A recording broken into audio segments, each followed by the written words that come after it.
Well, hello, everybody, and welcome to another edition of the ABA Coffee in the Park. My name is Cam Milliken, and I am here with my co-host extraordinaire, Jennifer Herrick, the Executive Director of the Atchison Business Association. Hello, Jennifer. Why, hello, Cam, on this beautiful, chilly Tuesday morning here in Atchison. Minus 30. It feels like 152 minus I've never degrees. been in 152 minus. Okay, maybe but I'm not. sure it feels like that. It Yeah, sure so does. anyway, you're right. It is very cold here today, but it's sunny outside. And we can survive it if the sun's out. Yeah, that's kind of awesome.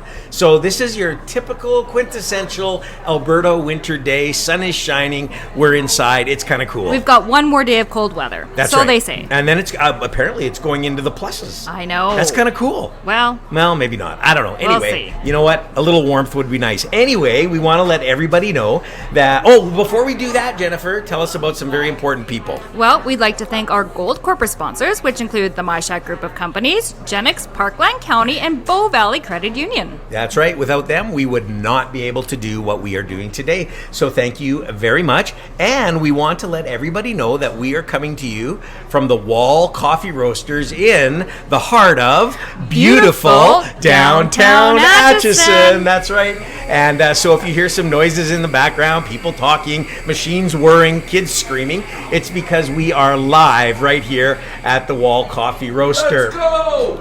And that was Ben Loads. That was Ben Loads, everyone. Anyway, so thank you, Wall Coffee Roasters. Hey, if you've never been to the Wall Coffee It's a great Roasters, day to come down I on a know. chilly day. Get a cappuccino, a latte, An Americano. Or a some people are calling it a Canadiano. Canadiano. That's right. In light of anyway, we won't get into that. But anyhow, come on down and check us out. So why don't we get into it, Jennifer? Cam, I'm really excited about our guest today. Me too. This particular individual was on the ABA Board of Directors for a number of years, was really involved, and we miss him, so we thought it's time to get him on the podcast because he's got a great story. I think he came on the same time I did. So we're like, Yeah. we go way back. Exactly. Anyway, yeah. So our guest today is Tyler Reil, who is the branch manager of Fabco Plastics here in Atchison. Right on. Welcome, Tyler. Welcome, Tyler. Awesome. Thanks very much, guys. Good to have you. Yeah, really looking forward. Thanks for having me on the show. Yeah, well, let's get right into it. Where did Tyler Reil start? Where did it all begin? Oh, man. I grew up in a really small town, northeast of Vegreville, 350 people. 350. Willingdon. Willingdon. Yeah, So Willingdon, you better tell everybody where Willingdon is, because I grew up in Alberta. I have no idea. Never heard of Willingdon. So you know where the world's largest mallard duck is? Andrew, Alberta. Okay. Yes. And Yeah. you know where the world's largest kuba saw is? Yes. Mundare. About 15, 20 minutes from there. Okay. All right. Now, So- I have a question. Yeah. With 350 people, were there stop signs? There were. There were. Yeah. Okay. Yeah. Okay. And there was even a paved street. Wow. Yeah. But no traffic light. No, sir. No. Is there today? No. No, eh? Okay, it's, so- I always thought I would move back there. As Yeah. a child, I just had everything I wanted out there. Lots of freedom. Yeah. And when we left, I was 14 years old, and I swore I would move back one day. Really? Today, I still love going back there, Yeah. all the memories. Yeah. But there's very little happening. Not much different than any other farming community in Alberta. Right. Hospital's closed. School is closed. And if it wasn't for the old folks' home, I think it would have probably come off the map. Kind of sad, a little bit about those Small kinds of towns. towns. Small Yeah. towns in Alberta, Saskatchewan, wherever. Kind of sad. It is. Yeah, some are maybe thriving a little more than others, but nonetheless. So anyway, you moved from Willingdon to St. Albert. St. Albert. Yeah, Dad spent his career working with the Alberta Liquor Control Board. Right. And so, we moved there when we were when I was 14. So obviously junior high and high school in St. Albert, Lauren Akins and Paul Kane. Can I? Was that a bit of a culture shock going from Willingdon man. to St. Albert? Yeah, and you were a teenager when you did that. 14 years old. It was such a stark difference. It's hard to even describe. What'd you think of them city folk at Them 14? city folk in them St. city- Albert. From St. Albert. It was a real adjustment. There was a lot of peer pressure to be a specific person. Oh, Yeah, yeah, for especially sure. at 14. Yeah. Oh. Yeah, and especially in St. Albert. I don't know why I said that, but anyway, that's. We don't want hate mail from people No, in St. Albert. we love St. Albert. Yeah. Anyways, yeah. Yeah, it was great. You know, it was certainly a bit of a culture shock, but learned a lot. You know, fairly quickly about what it took to really be successful in St. Albert. You know, my junior high and my high school years were really quite great, regardless of the peer pressure. Right. Yeah. Just fantastic people around me. The school system there was really good, which I can imagine it still is. Yeah. But, Paul Kane. Hi. Paul Kane. Yeah. Shout out to Paul Kane. All the Paul Kaneites. Yes, that's right. Cool. Perfect. Great. Yeah. And you know, from there, I wanted to work at Riverside Yamaha. There was a motorcycle dealership in St. Albert. And that's all I wanted to do. I just set my sights on it. In fact, as a young boy, my baby book says I wanted to be a Chips. So big aspirations. Do you remember that show? I love that show. That was the best. Yeah, absolutely. Yeah. Absolutely. So for years I wanted to be a police officer, a motorcycle riding police officer. So I got the motorcycle part down and did that for 21 years, and it was fantastic. So portion. why or how did the fascination with motorcycles? What? You know, my dad had a motorcycle as a young boy, and I'm not too sure where the dirt bike side came from. Yeah. But you know, for a long time, it was what identified me. Right. You know, I worked on motorcycles during the day.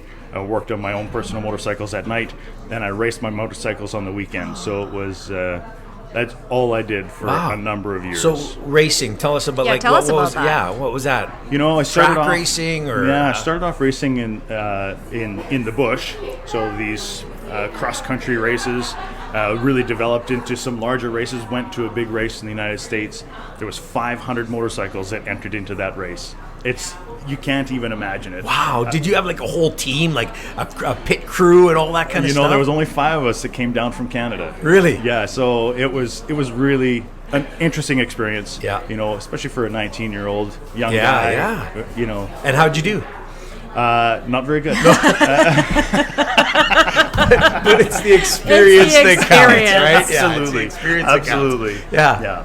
And so, you know, that was a large portion of my life was motorcycles and motorcycle related. Yeah. So I was with the Riverside Yamaha group for 21 years. Wow. That's a long time. That is. Yeah. And you know, it just wore me out. Yeah. So after a couple of back surgeries and a couple of knee surgeries, it was time to just kind of start branching out. So Right. I went to, started going to school, just some night classes to get caught up, and then started my long career at NAIT for mechanical engineering. Oh, really? Okay. And so, I did not know that about you. Really? Yeah, as Okay. a 35-year-old, going back to NAIT was a real challenge. Little different, right? Yeah. There was a young guy in one of my math classes that was doodling, and I looked at him and said, "Do you understand what's happening here?" He's like, "Oh yeah, we just did this last year." I know, Right? right? Honestly, Yeah. shout out to people that go back to post-secondary later in life. I agree. Because it has got to be one of the hardest things to do. Yeah, I don't think I could actually. I couldn't think anymore. they'd kick me out, I think, because they did. Well, they kicked me out of college. Well, they didn't kick me out of college when I graduated, but they let me go because they figured you're useless. Get We're out. just going to graduate you. So, going back later in life, it's tough. I can't imagine doing group work Yeah. with kids that are Yeah. like 19, 20 years old. How long did you go to NAIT? Oh man, I was there for about 4 years because there was so much upgrading that needed to be done. You know, just to get into the program. But you know, the kids that were there, they're all there for really the same purpose. Yeah. And they really wanted to learn, so they were all really motivated. Right. And it was great. I learned lots from those young guys. I bet. Did they feel sorry for you because you were the old guy? There might have been some empathy there for sure. I love that. Let's help the old guy out. right. He needs a little help. Yeah. So it was really interesting, but you know, Yeah. it didn't take long for me to say that just wasn't the path that I really wanted. You Right, know, yeah. Sitting in a cubicle designing pressure vessels for the rest of my days, it just didn't appeal to me. I can see that coming from racing Oh, motorcycles right? to sitting in the cubicle. I Right. mean, that's Right. a big gap in there. Yeah. So yeah. So, you know, after school, the opportunity came to join the team at Fabco Plastics here in Atchison. They were looking for a new branch manager, and although I'm not a plastics expert, Right. We've got such an awesome team there. Okay, so before we go further with that, tell us what who Fabco is and what Fabco does. Okay, so Fabco Plastics, we're the largest industrial plastics wholesaler in Canada. Okay. And so we really do pride ourselves on our customer service, our availability of product, and our competitive price. Okay. One of the largest challenges is, of course, availability of material. Right. And so, we've got the largest available inventory here, for sure in Western Canada. And so with 5 branches across the country, Maple, Ontario, Laval, Quebec, Surrey, BC, here in Atchison, supports all of Alberta, and then Saskatoon, Saskatchewan. All right. So do you also custom manufacture? So we do no manufacturing. Okay. We've got relationships with every major manufacturer of material. Yeah. And so we simply bring in the material, stock it, and then ship it out to whoever's requiring it. So some of our largest customers are general contractors, mechanical contractors, municipalities, and of course there's a large section of resellers. Sure. Yeah. Wow. Yeah. That's incredible. So you started with them as the branch manager. Today I've got a Rolodex of different cards. Different hat. Yes. And so it works out really well. We've got such a fantastic team at Fabco Plastics. And our largest go-to-market strategy is customer service. Right. Being a solution provider for those people that are looking for something that they just can't quite find. Right. Now, when we're talking about who's our competitors, everyone carries Schedule 40 plastic PVC pipe. Canadian Tire carries it, Home Depot carries it, and the difference is Canadian Tire or Home Depot might have 100 feet of 2-inch Schedule 40, where at Fabco Plastics, we've got 44,000 feet of 2-inch Schedule 40 pipe and stuff. Okay, the fascinating part about this is I don't even know what Schedule 40 pipe is. No, that's okay. Yeah. But it's just that's amazing because I didn't know Canadian Tire would even carry Schedule 40. For sure. But let's go back to the customer service piece for just a sec. Yeah. Because Tyler, I've known you now for a few years. We came on the ABA board, I think, at the same time. Anyway, one thing that has always impressed me about you is how great you are with people. Yeah. And I can just see customer service exuding from you. Right. Like you are just so good in that area. Yeah. So how do you mentor and train and get your staff into that same mentality? Mindset. Yeah. Customer service is it's a learned skill, and it's not something that everyone comes by naturally. No, you're right about that. Yeah. Yep. And so we're really lucky at Fabco Plastics with such a great team. We're all on the same page. So as someone needs some support or some guidance, there's 6 other people that are surrounding them to help them in that right direction. Right. Wow. And so continuing to focus on being a solution provider, that's really the very beginning of that customer service experience. Wow. Yeah. So you started as branch manager. Yeah. What are you now? Today my business card still says he's branch still manager. branch That's manager. great. That's awesome. Yeah. We've grown a lot. And in the western provinces, BC, Alberta, Saskatchewan, we've really started to develop what we're calling that Western Advantage. And that Western Advantage includes having centralized inventory here in Atchison. So we've got a 3.5 acre pipe yard, a 33,000 square foot warehouse, where in the warehouse we're housing all the fittings, and of course in the pipe yard is all of our pipe. Right. So it's alphabet soup: PVC, CPVC, HDPE, PP, PTFE, on and on. So anybody out there who needs any of this ABC, DE, if you need any of that plastic, call Tyler. That's all I'm saying. And we'll give you the contact info at the end. But yeah, So you're going along, and I know because I remember having these conversations with you that staffing was always a challenge, especially, coming out of COVID and other things. How are you finding staffing today? How are you getting people? Is it easier? Is it still the grind? Yeah, finding the right people for the positions, it will continue to be every one of our largest challenges. Yeah. Certainly we all are going to come across challenges where availability of material is there. But availability of quality team members, we're not looking for staff. We're Yeah. looking for team. Yeah. And when you're building a team, it just makes it really tough to find those right pieces. Yeah. I like that. Yeah. Building a team, you're not just hiring the next warm body, right? Right. It's different. Right. Yeah, and that, I imagine that takes a little longer. It does because take you're a long looking for time. the right The right person. fit. Yeah, For the sure. right fit. Yeah, Yeah, we work with a multitude of recruiting agencies that are really on the same path as us. They're Right. really in tune with what it is we're looking for. Wow. And we realize some great success with that's a those great partners. shout out to the. We have a lot of recruiting We agents. do as members of the yeah, ABA. as members of the ABA. So Absolutely. yeah, it gives them credit. I'm glad to hear that they work for you and Yeah. they get what you need. So that's pretty Absolutely. cool. Yeah, Yeah. that's awesome. So today we've got 14 team members right now. And oddly enough, 6 years ago, we had 14 team members. Really? Yeah. And so all through COVID, although there was some lean months in Yeah. there Yes. where, Yeah. where it was really hard to find that successful path, we maintain that same number of employees Right. because we've built a team. Right. We didn't turn our back on any one of our team members. That's great. Yeah. That's phenomenal. I And- love those stories. And as we all know, during that awful time, that was really hard for a lot of businesses and a Yes. lot of sleepless nights we heard from Yeah. people in charge of, those businesses and those owners and those managers, because you really feel they become part of your family, right? So you, For sure. you want to Yeah. do what you can to keep them. Sure, and you didn't know what the future was going to be. So business really, yeah, like you say, it was tough. I'm glad to hear you guys were able to hang in there and Yeah. keep it going. It was almost to our benefit that it slowed down a little bit. Right. It really allowed us some time to focus on what's going to happen here. What can we do differently? Yeah.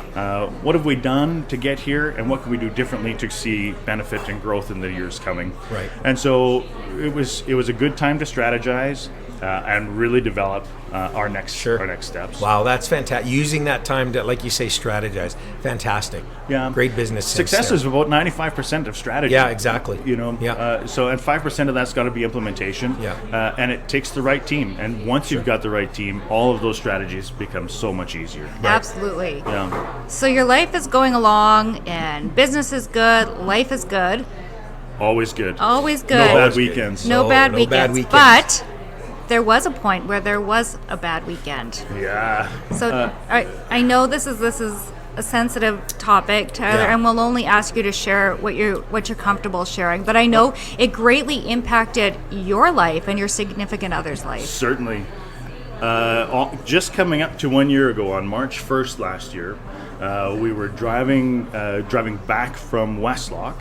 I play a lot of hockey. I play 3-4 nights a week, or at one point I did.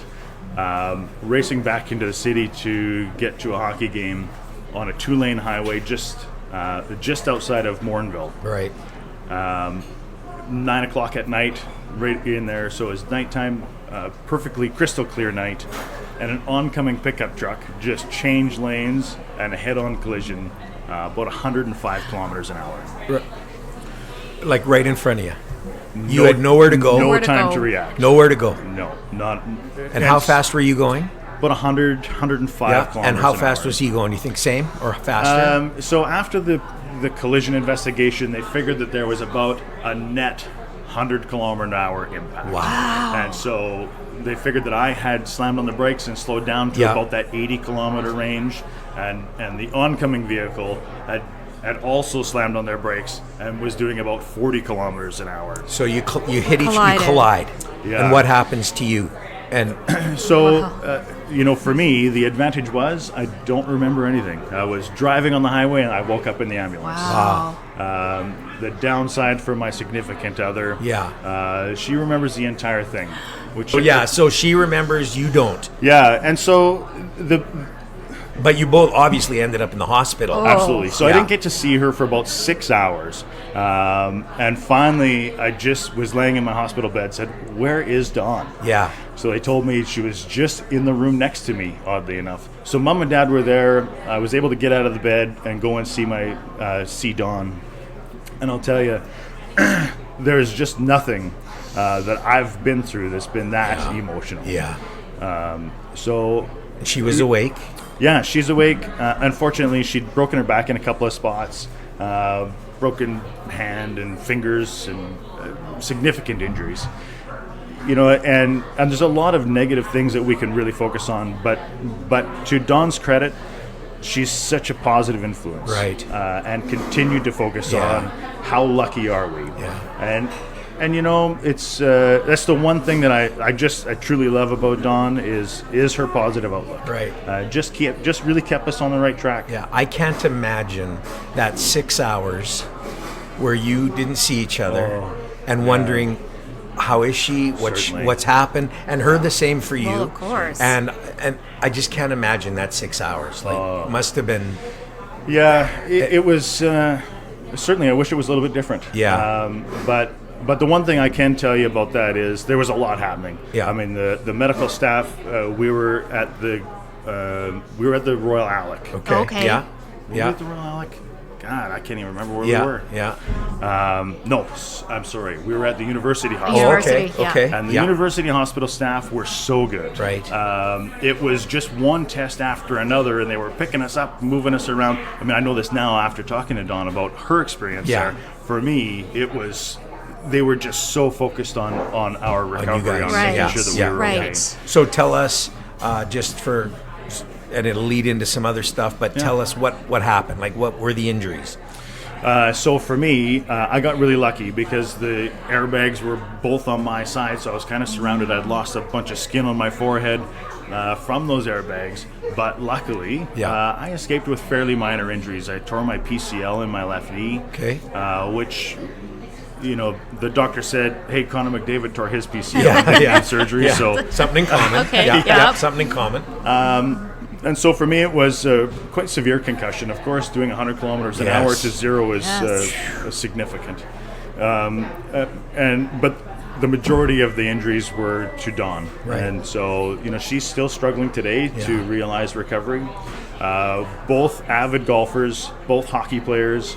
And so to this point, I'm not sure what the future holds for Dawn's sporting career.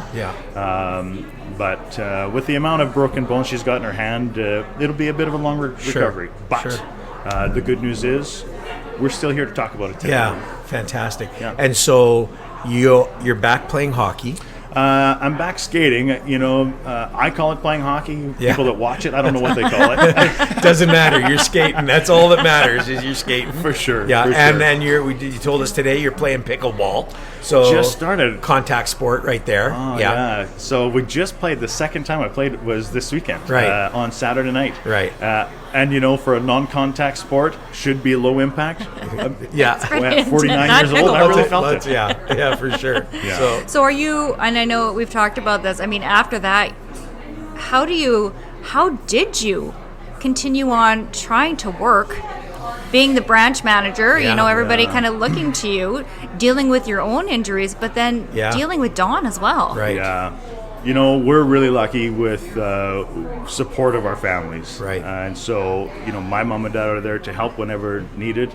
Dawn's mom is there. Her brothers are in St. Albert. So we're really, my sister and her husband, John, we're surrounded by people that really are focused on our recovery and willing to help any way they can. And so, that accident that we had was on Friday night about 9 o'clock at night. And Monday morning, I was the first one at the branch to get the shop opened. And of course, no one knows what had happened over the weekend. So, I had a few things I had to get done that morning. You had to get done. The guy just has a head on. I had to get done. Yeah. That's amazing, Tyler. Yeah. You amaze me. You're awesome. But I took the afternoon off. Yeah, good. Yeah, I would hope. Yeah, I would think. Yeah. So, and really lucky. Fabco Plastics was really there to support me through that. And so I did a lot of working from home.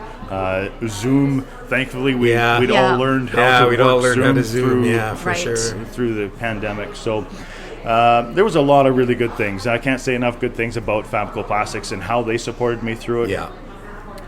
But more importantly, my better half, Dawn, my family, her family, all of our extended family. Everyone was really there to jump in wherever they could. That's incredible. Yeah.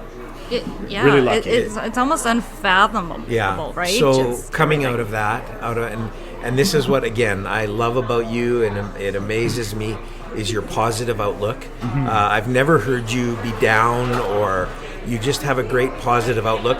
So out of this, tell us what is the greatest sort of, I'm not going to say life lesson, but what's the thing you've taken away from this more than anything else? Positivity and just how critical being positive is, and that positive outlook is to recovery. Yeah. I can tell you one other really great thing that came of this was the year previous I golfed about 70 rounds. Yeah. So I golf an awful lot. And after the accident, of course, I couldn't golf. My second round that I went out just to test things out, I got a hole-in-one. Come on. I'll tell you, That's awesome. It was just the luckiest thing, and I couldn't believe it. I just put my palms to the sky and said, Can you believe this? Can you believe how lucky I am? Yeah. We survived the accident. Yes. And 6-8 months later, there I am getting a hole-in-one. That's amazing. That's truly amazing. A sign.